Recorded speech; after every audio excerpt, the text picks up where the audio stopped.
Hello, everyone. I just wanted to take a minute and bring you up to speed on all things Ravi Zacharias. So Ravi Zacharias is a popular apologist. Apologists think philosophy meets evangelism.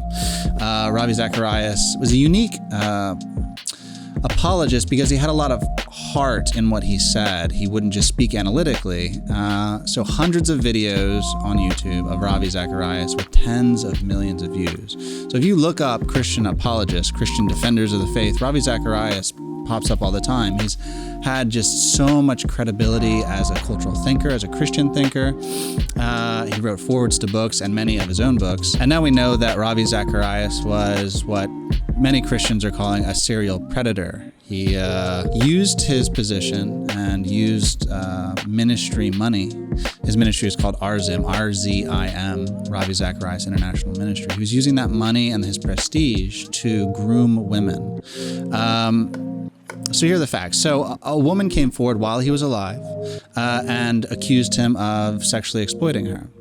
Ravi used his position and his credibility to silence her voice.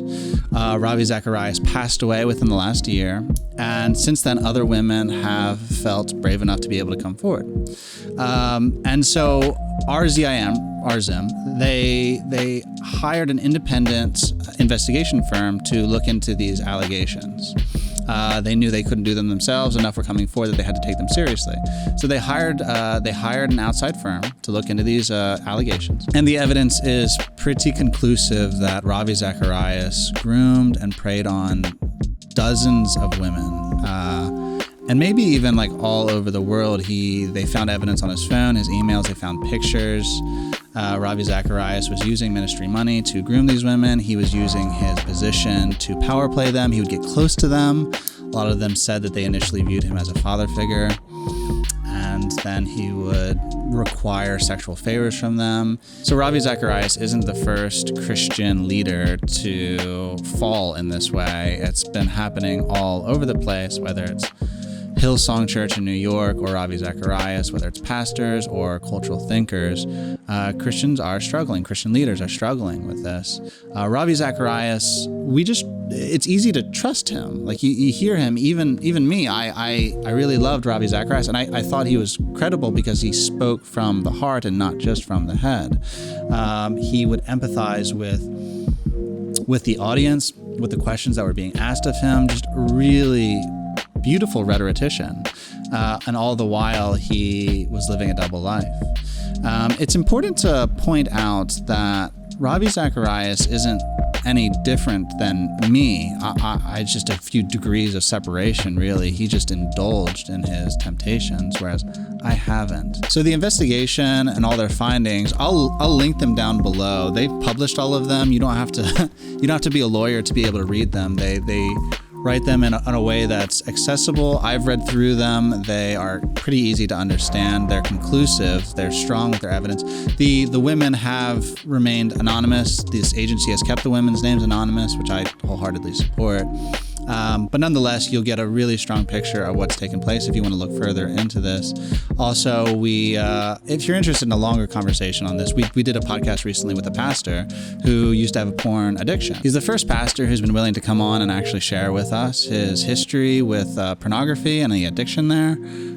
It is absolutely a scary thing for leaders to come out and admit this stuff. It's scary because the cost is high.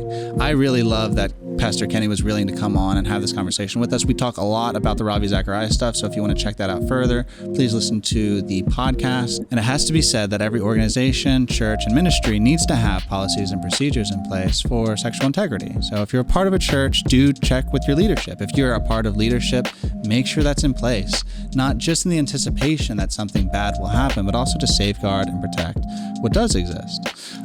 Proven Ministries has policies and procedures. If you're looking for some, please reach out to us. We've designed them for churches as well as for missions organizations. So those are available. And the Proven curriculum, I go through it every year. It protects my soul. There are only a few degrees of separation between Ravi Zacharias' actions and my own heart.